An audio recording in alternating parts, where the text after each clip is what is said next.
recap and go back over the information.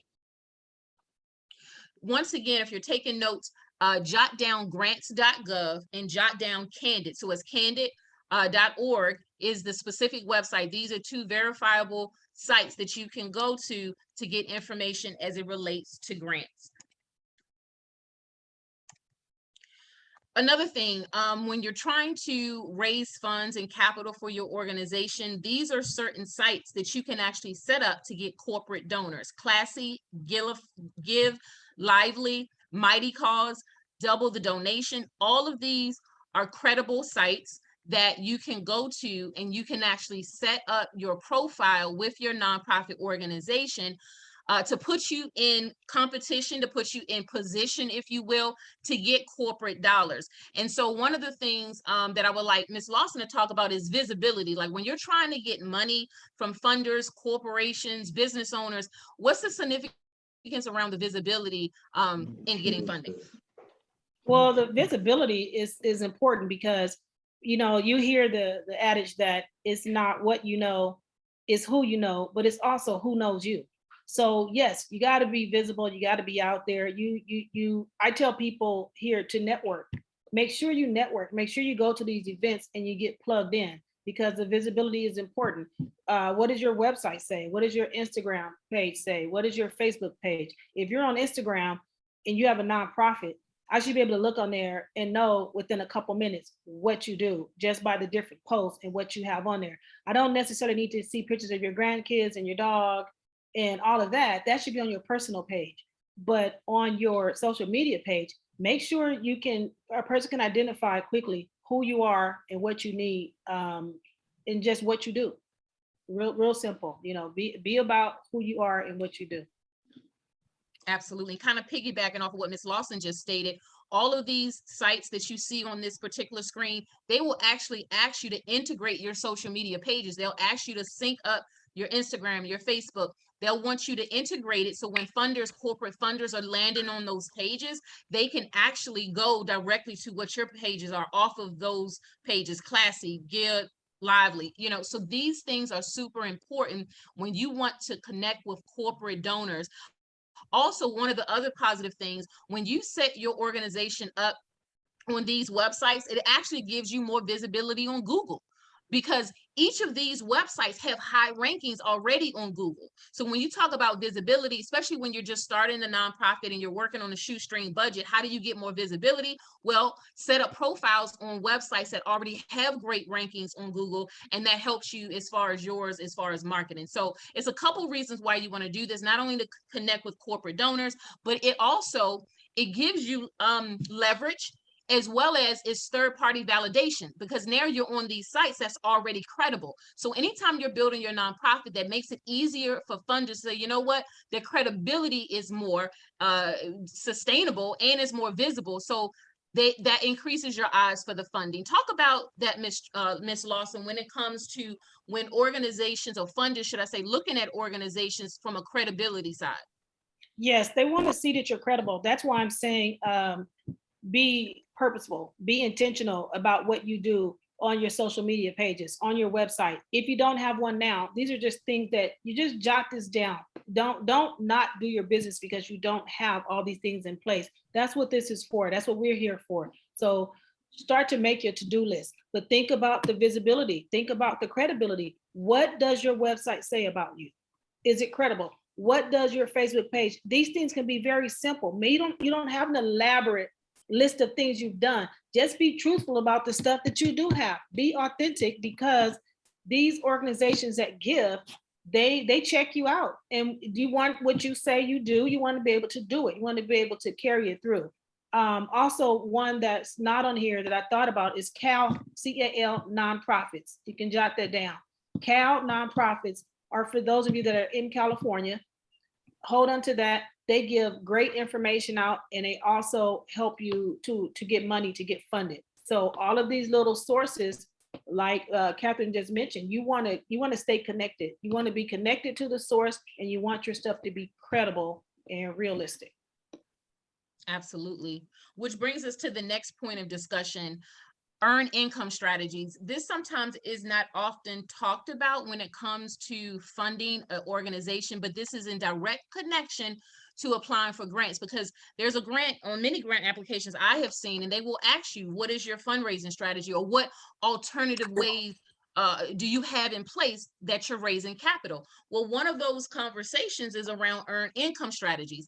And an example that I always like to use, and then Ms. Trena can share an example, is Goodwill Industries. So when I looked up the data from Goodwill Industries, the majority of their funds don't actually come from grants. They get grants, but the majority of their money comes from earned income strategies. And it's a store we have all walked into. That's the Goodwill store. That is actually where the majority of their money come in. And so when funders can see that there's a financial flow coming in, money like to mix with money. So a funder will say, wow, they have some type of for-profit strategy that's bringing money into the organization. That just strengthens the application. Ms. Trena, can you talk about that piece? Yes, I think too often we think about nonprofits and we say, oh, I can't make a profit. I can't show revenue. You need to show revenue. It's okay if there is a portion of your business that's bringing in the revenue, because they need to see that your finances are strong. They need to see that you can handle money. It doesn't matter if it's a little money or a lot of money. The fact that you handled it well and that money's not being wasted, that you are responsible with the funds. So you think about little things that you do that generate revenue. Don't hide that. Don't be afraid to show that. They need to know, funders need to know that you can handle money, and that what you're turning a profit with will continue to make money. So when you say nonprofit, they don't expect you to be dead flat broke. That's not going to work, because they need to see the opportunity of how you manage the money and resources that you do have. Absolutely. And that brings us to the next point of contracts.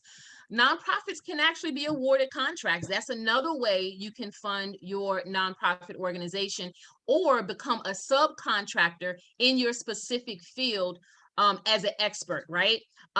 So give you an example. I know certain clients in certain areas, and it's nonprofits were awarded $75,000 for a contract to live out their mission, actually, and to facilitate their mission. So there's actual contracts. Now, in some states, though, they will require you to have your business license, right? So depending, I know everyone on the line today are in different states, but you want to make sure that if there are contract opportunities, don't let not having your business license get in the way. Nonprofits can also get a business license in your state, and then that opens up a whole nother door of funding as it relates to contracts. Ms. Lawson. Yeah, as you think about subcontracting, just think about collaboration. Who can you collaborate with, especially if you're a new nonprofit?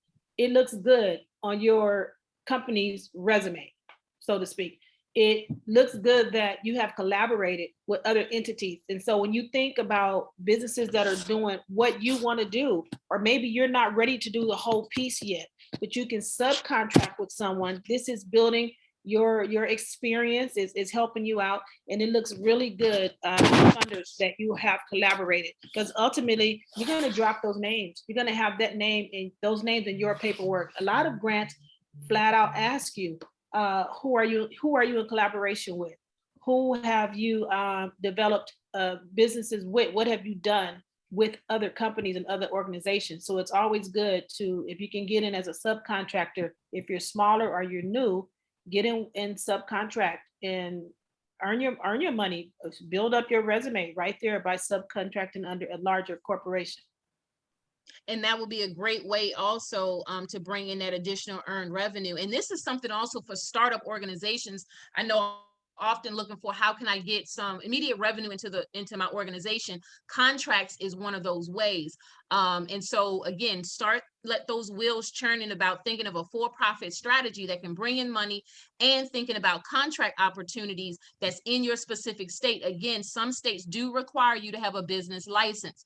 And if anyone needs assistance with that, you can reach out to Ms. Lawson or myself, and we can walk you through that process. So let's go on to the next slide. Fundraising.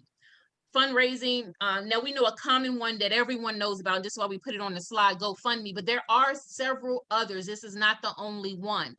You need to find the one that's going to be best suited for your nonprofit organization, but having some type of ongoing fundraising mechanism is huge. As an example, let's say you have a pledge a fundraiser going on among the business owners that you know. Let's say these business owners are making a quarterly, monthly, or annual pledge into your nonprofit. Let's say it's a certain amount of businesses, and every year, you know, you can count on $100,000 coming from this subgroup of business owners. That's dedicated money, and now you have power. So when you're writing for a grant application, you can say, listen, our fundraising yields at least 100K per year. Can you match us? Ms. Lawson, can you talk a little bit about the strength in fundraising and how you can use that as a tool to get matching funds? Well, I think it's a huge strength. It's a great way for new nonprofits to get off the ground.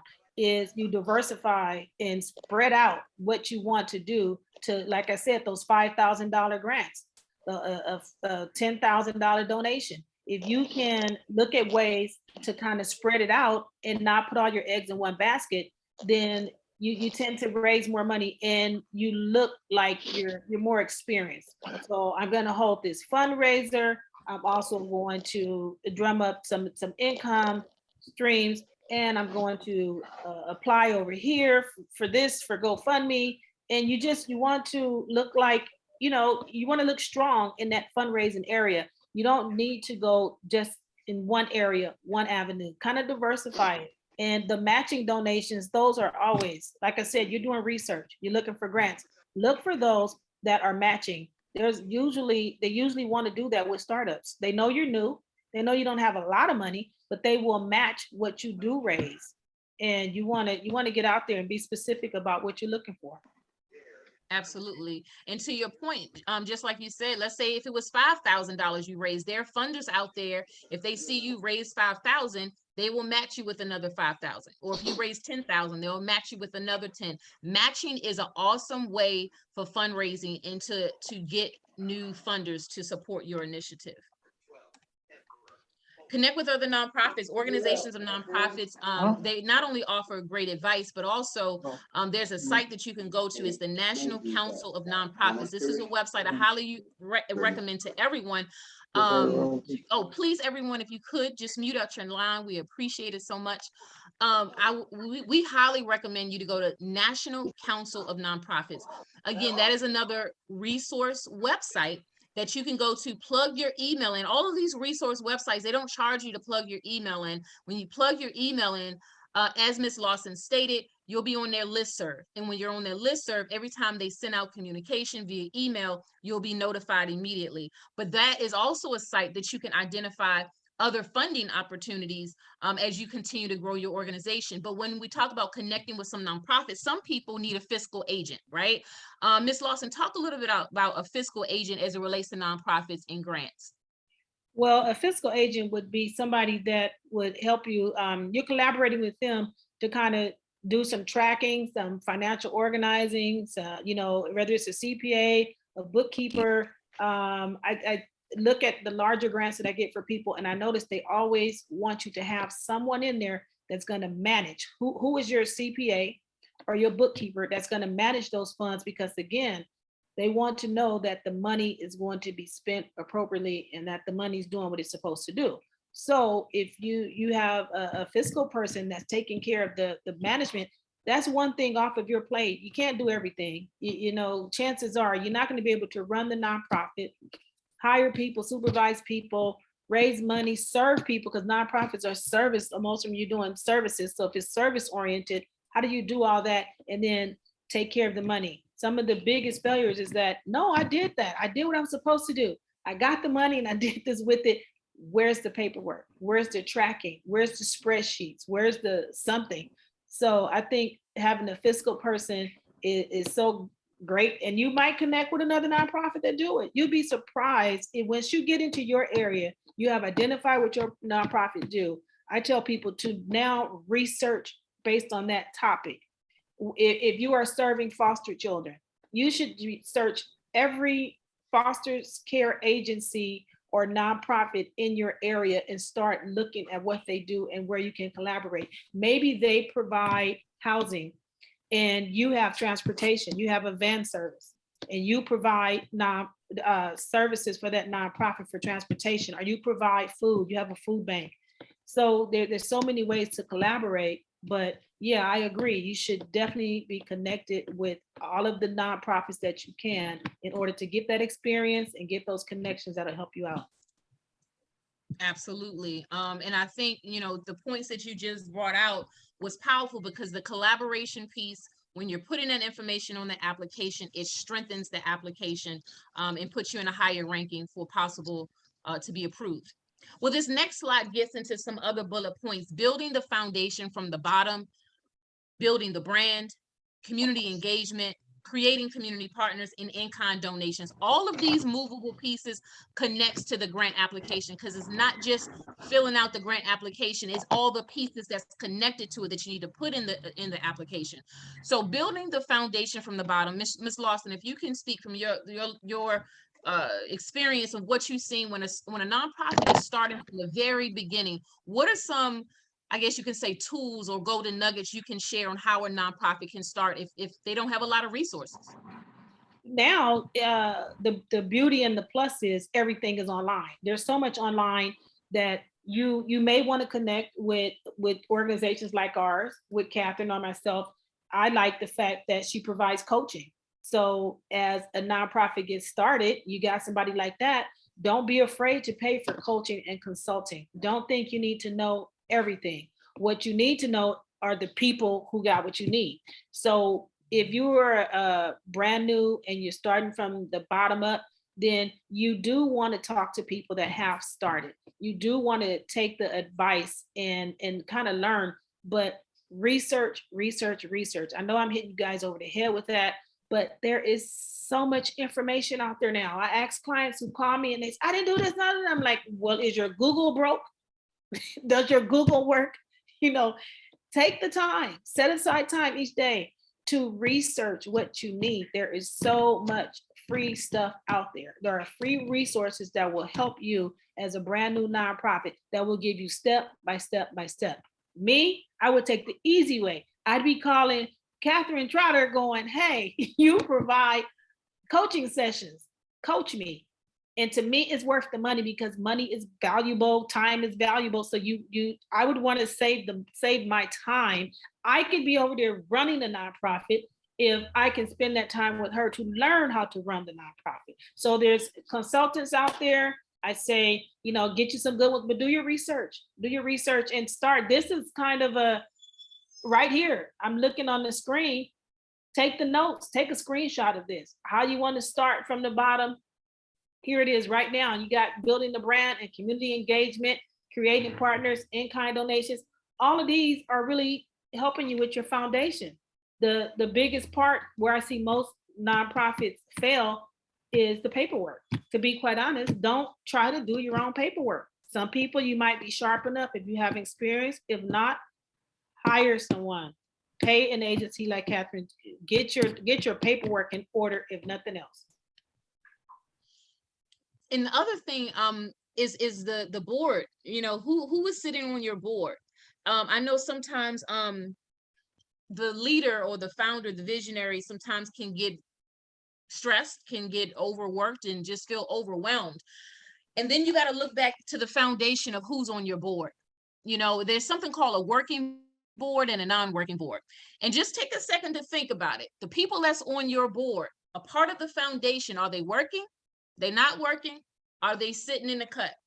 Because a lot of times, depending on who's on your board, has a lot to do with the engine moving with your nonprofit. Yes, the visionary, you have to set the course, you have to set the pace, but then there are also individuals that's going to be laboring with you as you're building that foundation. And so I want everyone to start thinking about who is a part of your board. And again, we all have gone through transition when it comes to who's serving on your board. If you are having a moment right now where you're reflecting on who's working and who's not working, you got to make a list, write it down on your phone, because somebody got to get removed.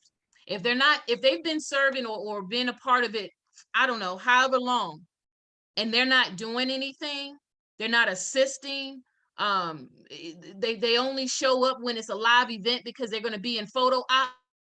It's real. I see it all the time. People show up for photos, but when it comes to actually how do you say, rubber meets the road, they're nowhere to be found. So us as visionaries, it's everybody's on this platform tonight. You are a visionary, because you know why? You're actually taking the time tonight to get on this platform. Time is something you don't get back, so we respect everybody's time, but you got to check your foundation on who's on your board. The other thing that Ms. Lawson pointed out on this slide, it says building the brand. When a person thinks about your nonprofit organization, what's the first mental picture that's going to pop up? So think about Target. If somebody say Target, what mental picture pops up? If you say Walmart, what mental picture pop up? If you say Dave and Buster's, these are like big brands, right? There's something visually that pops up in your mind. What visually will pop up in someone's mind if they mention the name of your organization? Will it be blank? Will it be like, I never even heard of it? Will it be, and I'm saying this because there was an organization I was consulting with in the Florida area. I went to their building, beautiful building, huge building, but guess what? The people in the community didn't even know they existed. Wow. Branding was poor. Beautiful, they got all this money, got a beautiful building, but don't nobody know they there. No one's doing outreach. No one is doing outreach. So when we talk about building the brand, right? Who's on the marketing team? Who's on the outreach team? Now marketing and outreach is not always one and the same, because you don't want somebody that's an introvert on your outreach team. Maybe that's why no one knows. Maybe it's too many introverts on the outreach team. And maybe those that's heading up the marketing team is just, you know, they got a willing heart, but that's not what they specialize in. Sometimes we got to go back to the foundation and restructure people that's not serving. Maybe they can serve in a better place, but not the place that they're currently in. Advisory. Right? Yeah, talk about the advisory committee.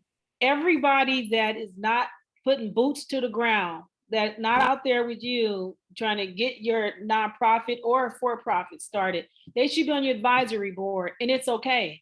And you move them there or you start them there. Hey, you're a great friend. Thank you. You've been so supportive. I want you to be on my advisory board. That's the person you may call and say, I got an idea, or what do you think? And they're advisory. You do not want to have them on your board where those people need to be working with you, or they need to be raising money for you. If they don't raise it, they give it. I've told nonprofits, hey, this is your board member. He didn't come to the event. He didn't help you. Well, have him give you a check for $1,000.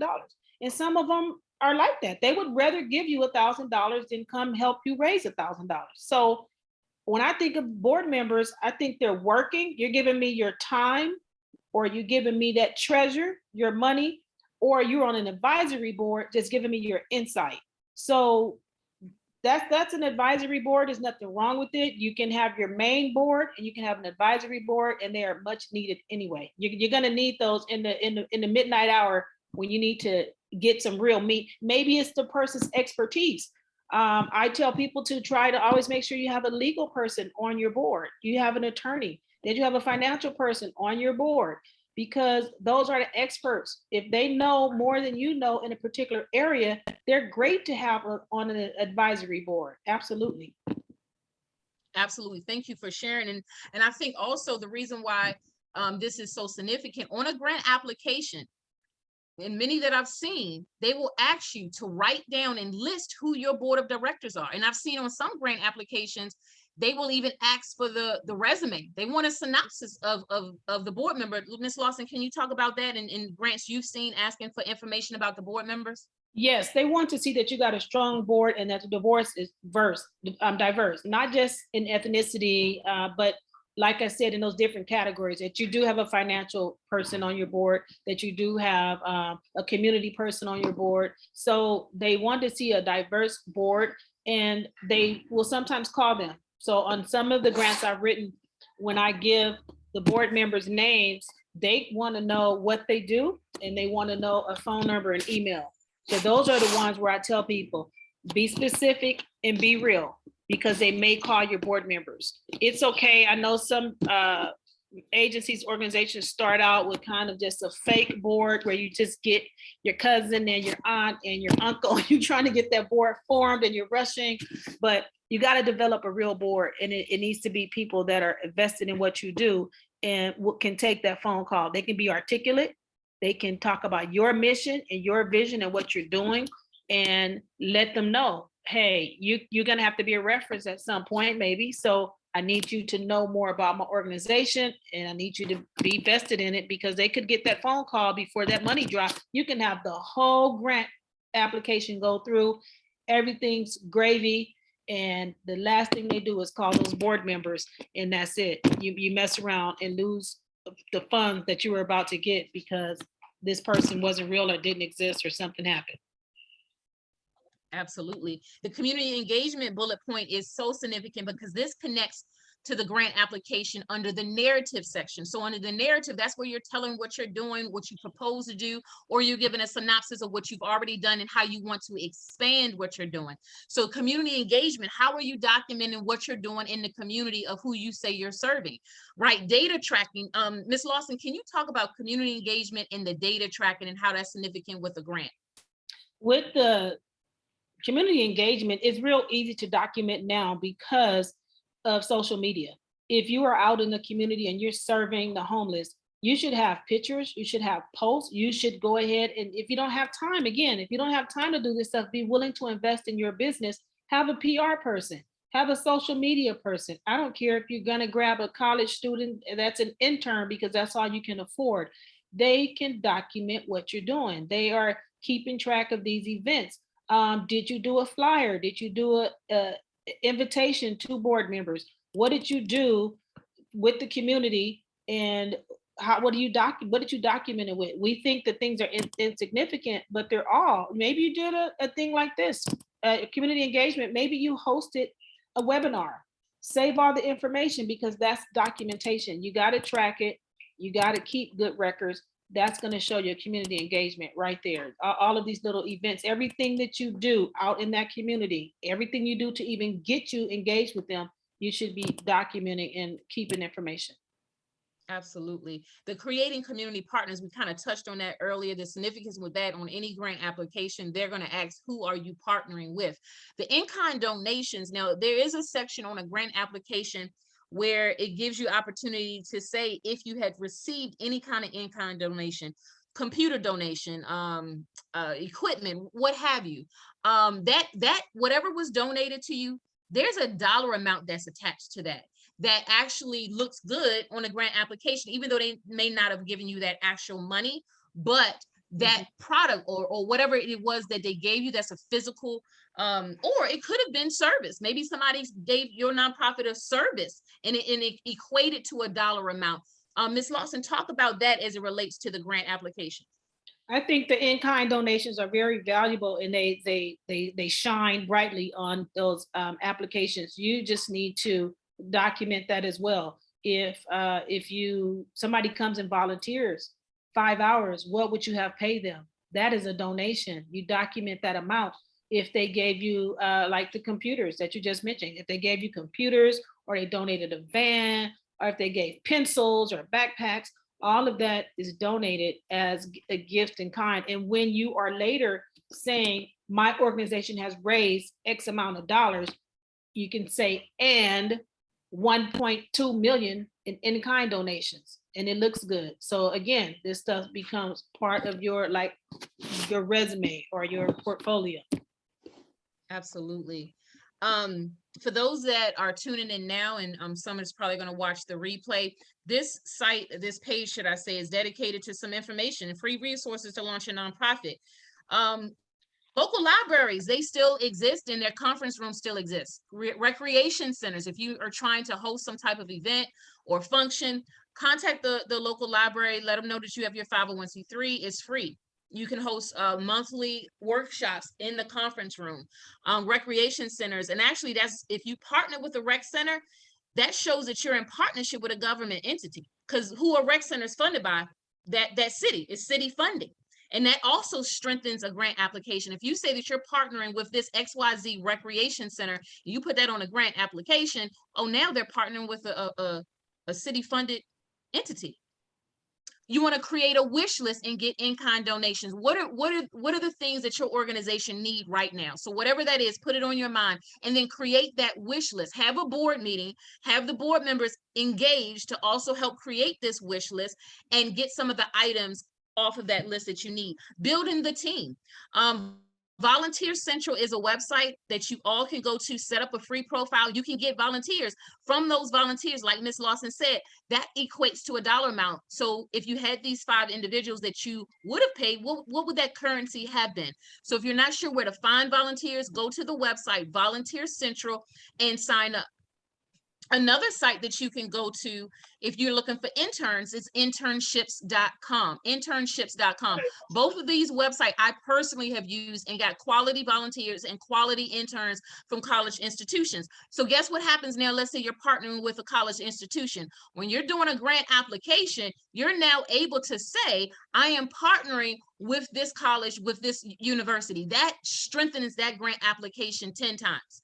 High school, we know all students have to have a certain amount of hours before they graduate. Now you're able to say, listen, we partner with this local high school. So Ms. Lawson, talk about the significance of the volunteers and the interns in high schools and how that can strengthen an application. Well, again, it like you just mentioned, it shows partnership. So it shows that you're developing partners in the community. It might be one particular high school where they're sending you all the volunteers from the high school. Colleges are good for that too. And you again, it shows your partnership.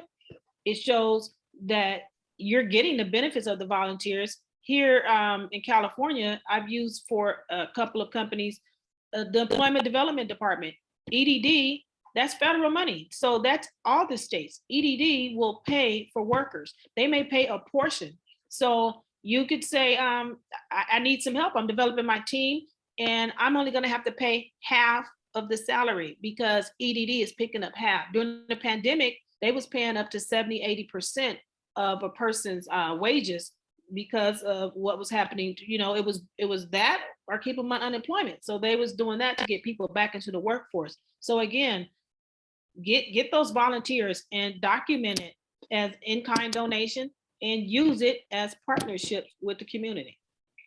Absolutely. We are now about to transition into the trivia portion, where this is the interactive portion where we want individuals to unmute, get involved. But before I do that, for those that have tuned in on tonight on this virtual platform that's seeking for a grant writer, Miss Trena Lawson, Trena Lawson Group, I highly recommend if you're looking to retain someone for grant writing. She's very skilled at what she does. And she takes it serious, you know, and she's consistent with everything she does. So again, connect with Miss Trena off of this platform as a follow-up one-on-one and find out, you know, her services and how that could be a fit for your organization. Again, her website is literally on her profile picture, her, you know, video that you can actually jot down, and then she'll put her information also in the chat box as far as her email. Now, when we get into the trivia, 2 ways we can do this. You can put your answer in the chat box, or if you want to be interactive, you can unmute and share what you think the answer is. I can set up a nonprofit on my own. It's simple, true or false. And anybody, y'all can just start chiming in the chat box as we go through each one. Just put in the chat box. You think it's true? You think it's false? You think it's neither? You may think it's something completely different. Put it in the chat box, or you can unmute yourself and verbally chat. All right, do we got any? Okay, we got false. We got some trues. We got false. Okay, keep it going. That's right. True, but not easy. Good question. I mean, good response.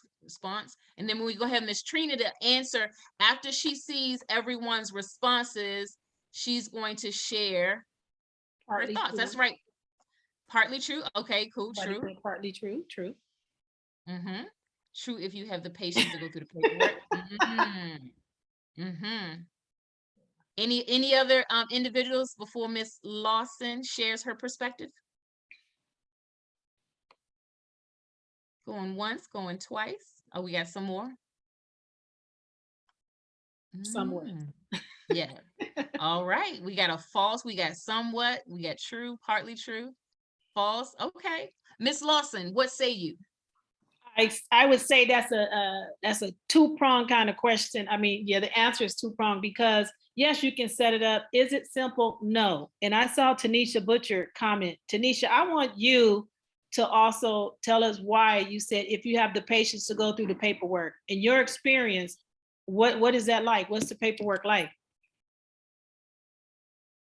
I don't know if you're in mute, Tanisha. Okay. Yeah, go say the ahead. question again, Trena. Why did you say true if you have the patience to go through the paperwork? Because it's a lot of people don't have the patience, and the paperwork is not so much that it can't be done on your own. It's just a lot of paperwork that needs to be done. And some people just don't have the patience to sit and read all that and take the time to do it. And they just rather have somebody else do it for them to make sure that they're doing it accurate. Absolutely. And that's kind of my answer to the question is, can you set up your own profit? Yes.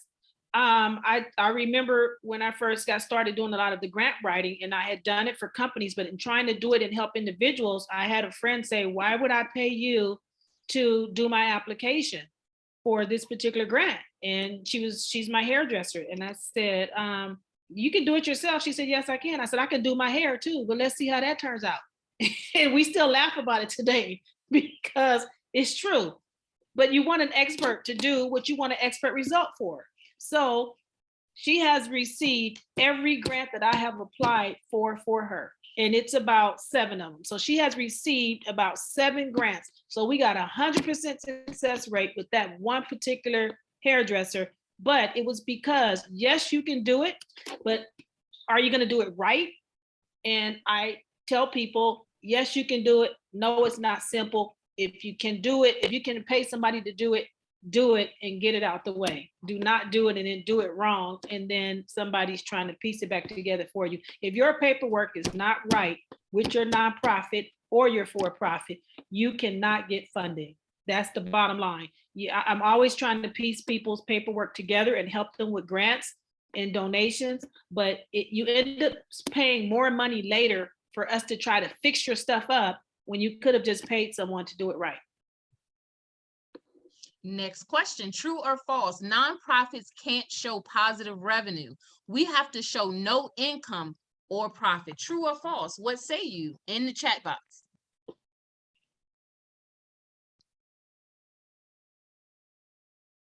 We got falses.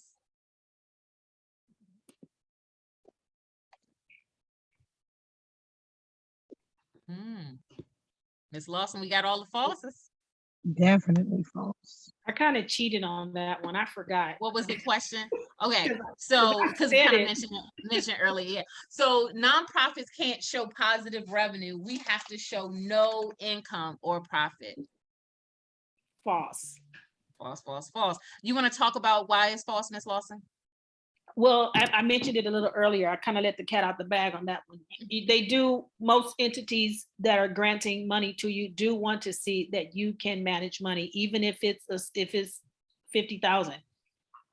You no matter the amount, where did that 50,000 go? How much did you spend on administrative costs? How much did you spend on goods? How much you spend on services? They want to see that you can manage money. So they're not, when you hear nonprofit, it don't mean that, I mean, if you didn't make a profit, you'd be out of business. So it's nothing wrong with turning a profit. It's that you still are using that money for the same purpose that you started this nonprofit for. But don't get it into your head that everybody wants to see that you can manage money before they give you money. That's just a true statement. Next question. I can get grants if I show I am in need and don't have large revenue. True or false?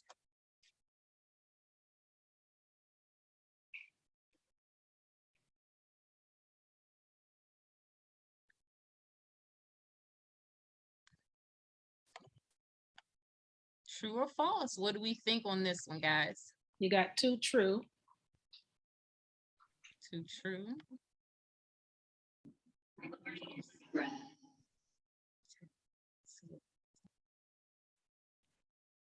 True, but false for the revenue.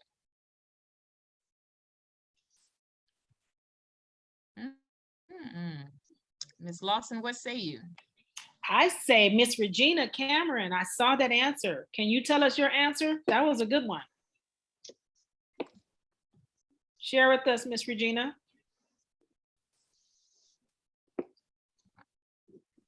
Okay, she said it's only, nonprofit is only a tax designation, that you still need to show revenue and income. Oh, she said I don't have a mic. So you do need to show revenue or income to be a viable business. So it's a tax designation. You still want your business to make money. So yes, that is a tricky question. The question was, if you show that you're in need, some granting agencies want to know that you have a need, but it doesn't mean that you don't have revenue. So you could have a need and not totally be in the hole. I get people that, only reason I put that question there is they think that they need to be poor, like on the verge of bankruptcy. In order to get a grant, I don't have any money, I'm on the verge of bankruptcy. That is not what they want to see. They want to see that you are still a viable business. You can still have a need, but you can still also have revenue. So don't think that you have to, I can apply for a grant because somebody just gave me $200,000. You can still apply for the grant. You don't have to be flat broke. You should not be flat broke if you really want them to give you some money. Yeah. Yes, and Monica just said it. Grant givers don't want to be the main source of your nonprofit. Absolutely true. They don't want you to only depend on them. If we're the only place you're getting money, we don't want to give you our money. Absolutely. Next question says, I can write my own grants and do grant applications without experience. I can go, right? I can go, right? Yeah, you go. Right. Yep. We're just gonna mute out the line. Where you going? What say you? What say you? I can write my own grants or do grant applications without experience or assistance.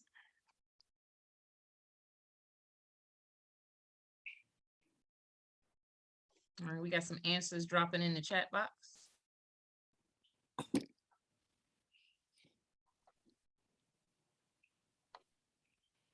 True, but it's not a good idea.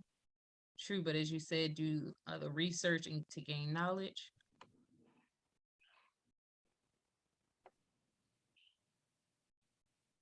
No worries, TJ. It's all good. I want to go with TJ. Where they going? We're not to get a bite to eat. Okay. You can, but unless you really know what you're doing, it's hard. Totally false, not recommended. All right, Miss Lawson. I agree with Monica. Not recommended. And Rhonda says you can, but it may not be wise. Again, hire an expert. I say save the money because there's so many little things that I see in grants that most people don't see. I could read through an RFP and just tell you in a heartbeat, you can't even apply. Why? I can't apply. It'll be one little line, one little small nugget to it. But it's just like anything else, experience and just having that kind of knowledge is what gets most grants. It's not that you can't apply, it's getting granted. That's the big thing is sometimes it's knowing what to say. You could have filled out the whole application, did the whole proposal, but maybe the grant writer, myself or someone else, they know the inside information within that particular company or that particular funder. So yes, you can, but like I told you about Catherine for the nonprofits, go with an expert, get it over with, and you can focus on running your organization. Next question. Do you need a bookkeeper or CPA to track your grant monies received? True or false? Oh, somebody had a question. I'm sorry. A question is, how do you know who is legit? I had a bad experience with hiring someone to help. Do you want me to answer that one or you want to take it? Yeah, we both can. And then there's another follow-up question from TJ. And I think it might be some more questions. Let me not overlook it. How do you find a grant writer? Okay, so let's go with the first question. How do you know who is legit? Had a bad experience with hiring someone. One of the things, even for myself, because even though I am a consultant, I consult with other consultants and I retain, and pay the fee that they're asking for in areas that I'm not strong in. Give an example. I am writing another book. I retained a consultant that's helping me produce this next book. She's in Texas, I'm in Maryland. I researched her. So in order for me to know if she was a legit consultant in what she does as far as publishing, I checked her background. I checked her references. I literally talked to individuals that had, had her services before.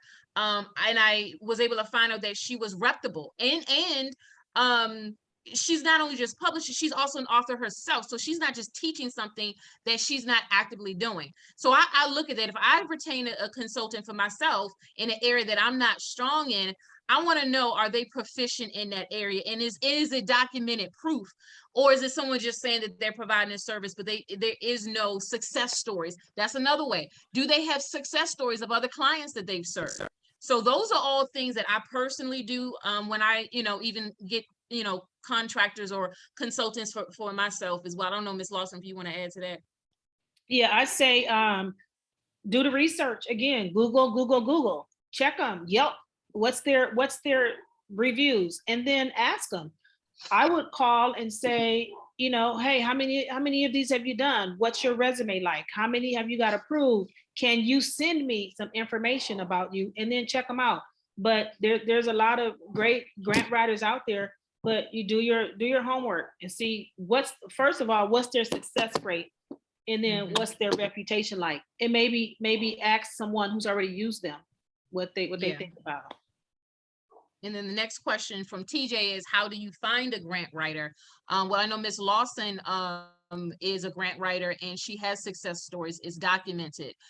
So when you're trying to find a grant writer, you want to look for those things. Also, within your circle, who you network with, as she just mentioned, has anyone else utilized her services, right? When Ms. Lawson and I connected, we connected through a mutual business colleague of ours. So that's a lot of times when I do business with someone, it's because there might have been a connector that I trust, who they also do business with, and it's documentation, so the best way I can say, if you're looking for a grant writer, because I know everybody's maybe in different states on this platform. So Miss Trena is in Cali, I'm in Maryland, but because we're in this day and age of virtual, state has no bounds in terms of who we can work with. But if you're trying to locate someone in your state, the best way, personally, is for me is always, did I get a personal recommendation? Can I look them up? Is this person verifiable? Can I talk to previous people that actually did business with them? So that would be my suggestion. It helps, but okay, let's see. Is any other questions? Should be. It says true. I think it should be recommended to have CPA use recommendations. Okay, perfect. So oh yeah, we never answered that question. So talk about the CPA one. Yeah, the bookkeeper CPA to track grant monies, I think it's a must. They won't tell you that, but when you get a grant, you talk about getting up into the hundreds of thousands, the $1 million grant, you have to have data. You got to track that money. You have to say how much you'll spend in each area. And if you're trying to do that yourself and run the company, you're probably not going to get any other money because you're not going to document it well enough. You will lose a grant, and some of them have clawback. They will take that money back. They will tell you, you now owe us, or they disperse it in portions where they give you half of it and then they give you another half or another portion, and your documentation is not there, then they're not even going to release the rest of the money. So you can really jack yourself up if you're receiving large funds and you're not able to track the finances. So I always say, yes, use a bookkeeper or CPA, get somebody to handle the financial piece for you. Most of them, Tanisha Butcher's on this call, she does our stuff, and it's because it's not like I have to keep her on staff. I could use her, hey, I got a grant, I need you to do this, or I need you to file our tax return. And so, it's not like you got to staff the person. Contract with them, use them as you need them, but definitely if you're receiving grant funds, you want to have somebody track that money. You do not need to be in trouble with IRS or that funder and get your name blackballed and nobody else gives you any money. Test 1 2. Test, we're here. Yes, we see a question from Mr. Is that a question? Yeah, it's a comment and a question. So the comment was false, but it's desirable. And then the question is that where nonprofits and for-profits differ? As far as what? as far as CPA bookkeeper. I So the think that's comment for was, it's everyone. false, but it's desirable. So, so I'll just share a quick story. And even this really connects back to contract opportunities as well for nonprofits, and or I know some people said they had a for-profit. I was recently awarded a contract, and a part of that questioning, it was an application to fill out, and they wanted to know how I was going to manage the funds that I was awarded. Well, I had to show that I had QuickBooks, and then I actually purchased a premium package where I actually have the HR part of that package. And so that shows that it's not just me. I have third-party eyes on the bookkeeping.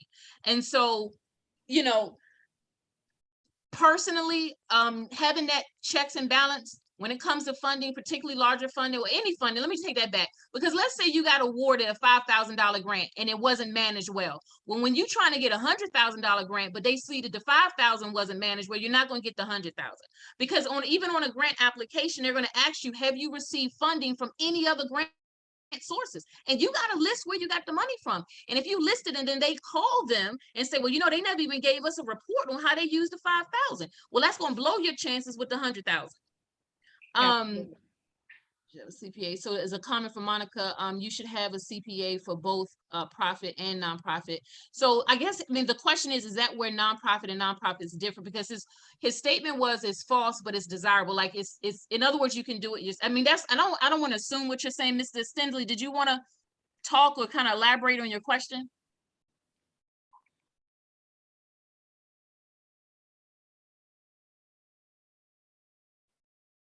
Sean Tinsley, are you with us? I think he was talking about the financial piece is nonprofit and for profits differ. But I whether agree. it's a for-profit or nonprofit, you have to. Well, go ahead, Mr. Lawson. I agree that you need a bookkeeper, a CPA for businesses, period. Yep. The next question is, what is needed to hold your own fundraiser or get donations?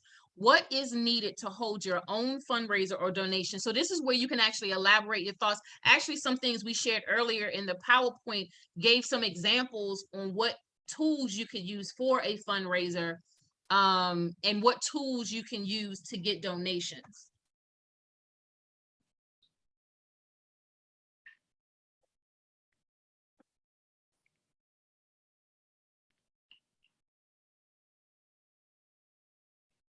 A team, volunteers, and students. Great. Yeah. Because your team can help you build the fundraiser platform. The team can help you on the fundraiser day to help man it. Maybe you might have an outdoor. We know the summertime is coming up, so there's a lot of times there's a lot of outdoor events that nonprofits hold. And there's no one answer. Don't be afraid to answer, because we gave you guys a lot of answers for that question. Register with different sites. Yes. Absolutely. Facebook. Yes. Great.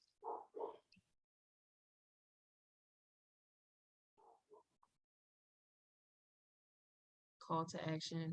And some states permit license to get. Absolutely. A plan. A plan. Yes.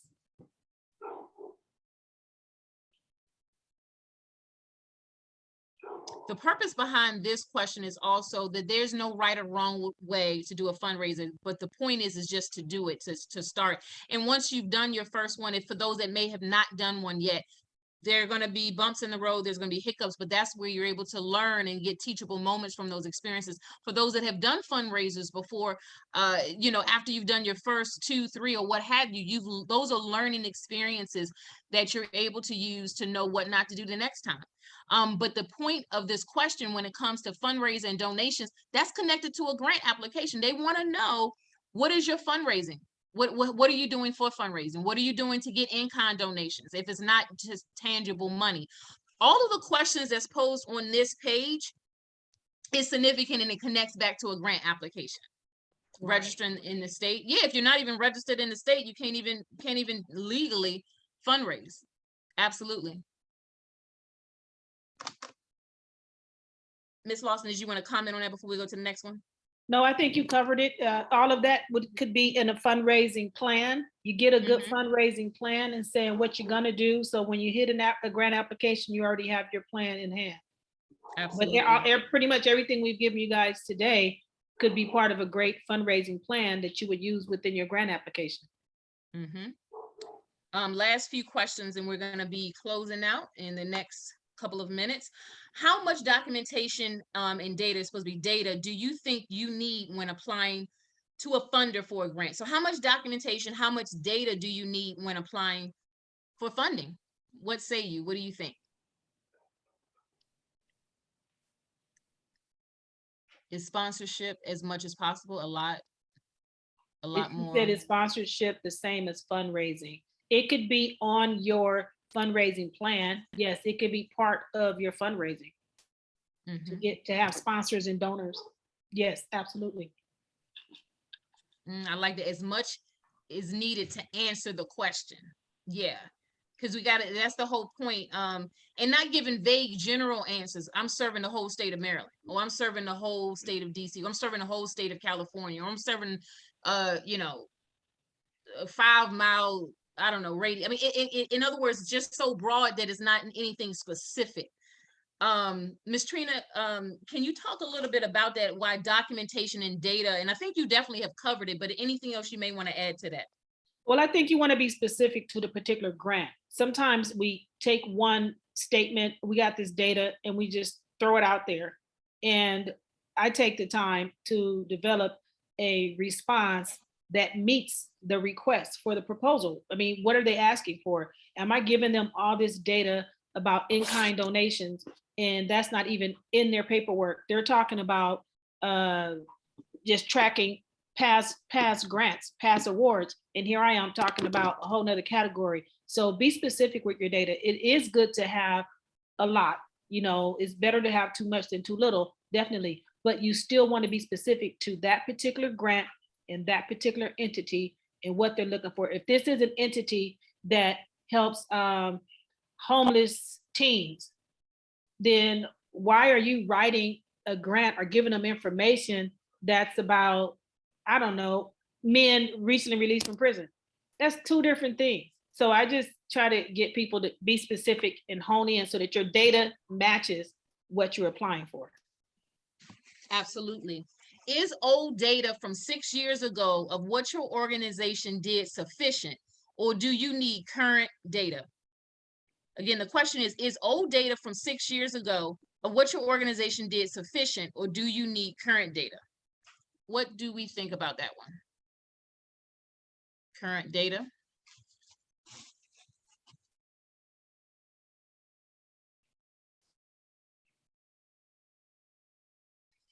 Both. Current, but history helps. Both. It shows age. Both.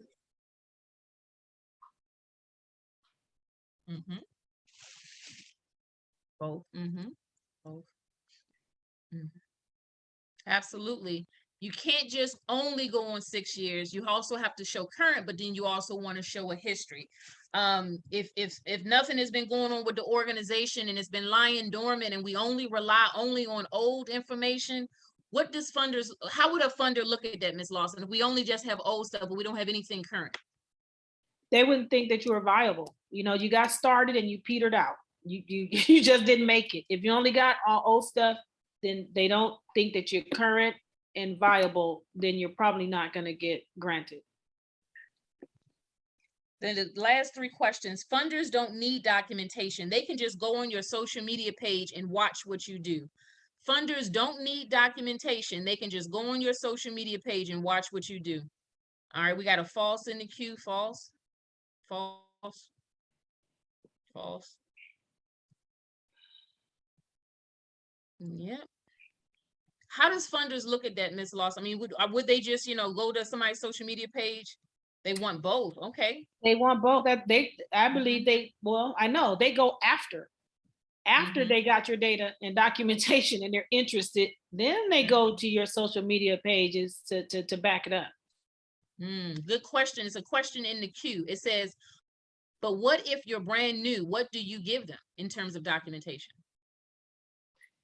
Maybe you have references. Maybe you have history even in the private sector. Maybe you've done things in business that still relate to your nonprofit. Think about, you know, all the references of other stuff you've done, things that are related. Maybe you've worked with other nonprofits.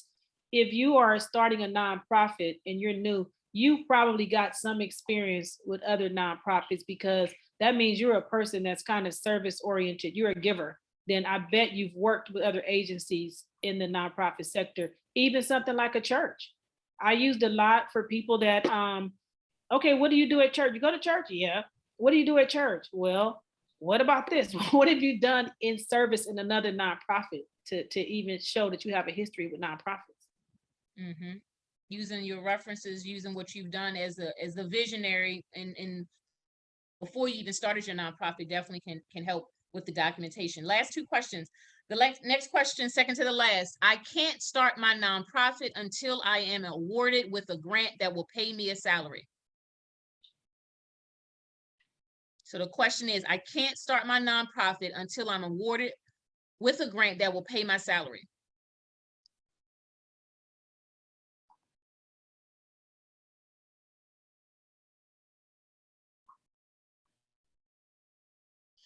Ms. Lawson, can you talk about false, do the work, the money will come? Can you talk about you know, because a lot of questions come through as it relates to, well, can board members get paid like regular salary, you know, as an executive director, and they serving on the board? How does that work? It's a common question comes as it relates to payment of the visionary or other board members. Well, the board member, you should not be on the board if you're also receiving a salary. If you are the executive director or CEO or president, you should not also be on the board, because the board makes the decisions. So if you say, you want to be able to go to your board and say, hey, I want to buy this building. I think this is a good opportunity for us to expand. This building is available. Then the board has to vote and say yes or no. So how do you vote on, you see the conflict? How do you vote on something that you proposed? So you want to have that kind of accountability where you say, I want to do this, and your board say yes or no.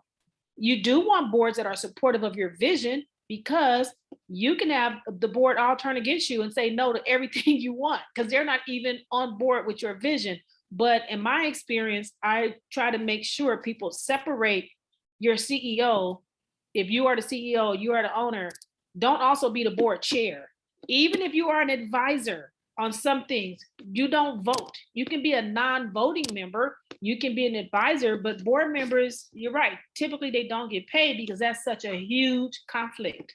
And you know, I've seen, IRS and different entities, you can do it if you want to, but it's way taboo, and it's just going to give you headaches and problems that you don't even want.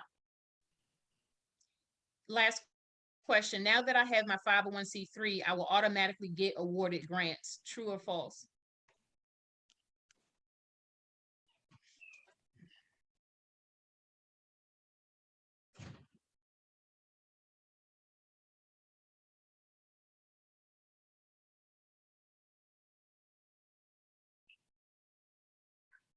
False, false, false.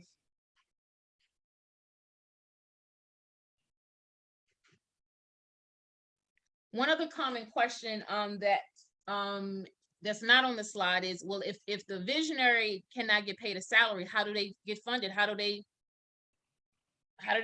get by financially? They're not getting paid. You definitely can't get paid. Your question was, would they also be on the board? Yes, So, no, so yeah, so you're saying, so no, the question is, if they're on the board as a voting member and they want to get paid a salary, then I would come off the board. If I'm going to take a salary, I would designate someone else as the board chair, or even have them voted in or whatever. But the board chair can be someone that understands the vision, they get it, they're gonna work with me, but I'm gonna receive a salary. Then I would come off the board. The CEO's salary is usually determined even by the board. It's something that they even vote on. So how do you approve your own salary? Now, if you're a single member, you're a single entity in the beginning, I mean, you do kind of operate and have a board, and you're kind of still making all the decisions, but You don't want to get accused of doing anything improper and unethical when the money starts changing hands. So I know some people start and they don't pay themselves, but I say, why not? That's why you have the bookkeeper. That's why you have the board. Go ahead and pay yourself a salary, even if it's something small. It's okay to pay yourself, but to be on the board making the decision about your salary and about everything else for the company, that's that thin line. Got it. Okay.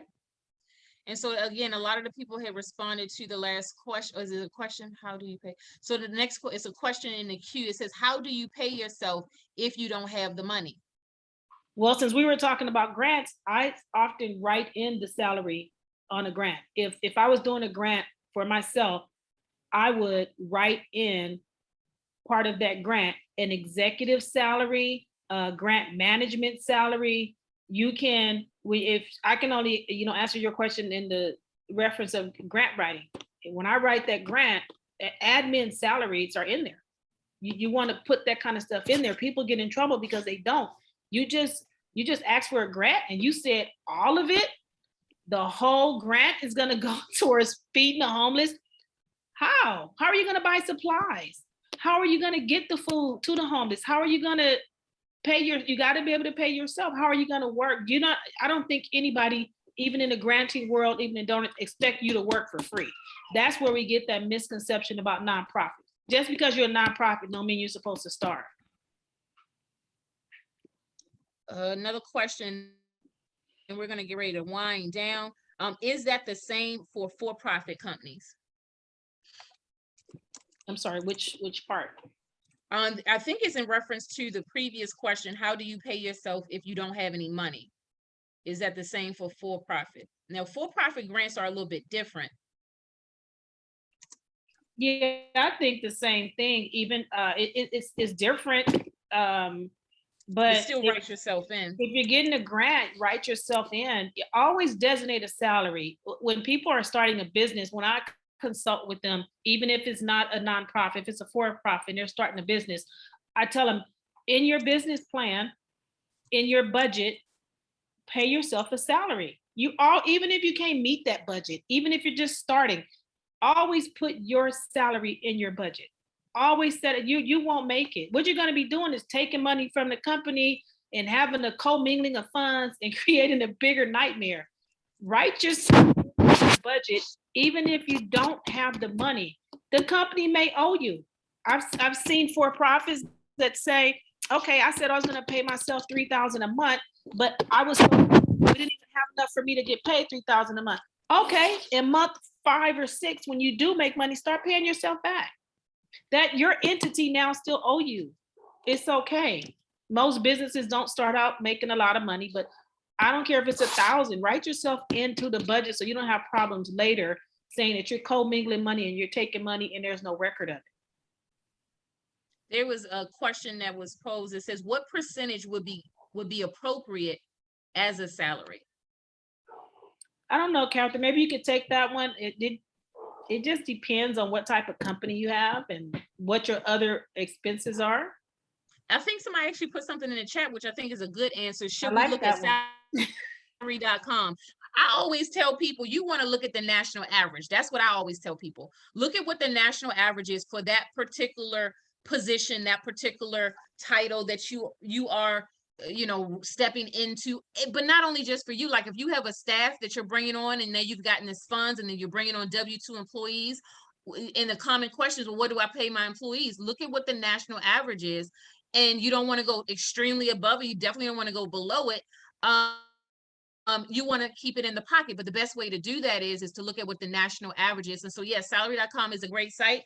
And then also I want to highlight, because we have different people from different states representing, you also want to keep in mind that depending on what state you may be living in, the salary may be different. Like what somebody might get paid in Washington, D.C. is going to be completely different in Florida. Like, the income difference and what they pay people in just those two states, specifically, aware of that, is night and day. And so you got to also look at what is the national average also for that particular state. So you may see in DC, oh, they getting paid 200,000, but what's also the national average for your unique state where you're living? You got to also look at that as well. And Tanisha is on the line with us. She's a bookkeeper and financial person. Tanisha, is there a percentage of the budget that you would say across the board is usually designated for like the CEO or owner of a company? Just a percentage of the budget.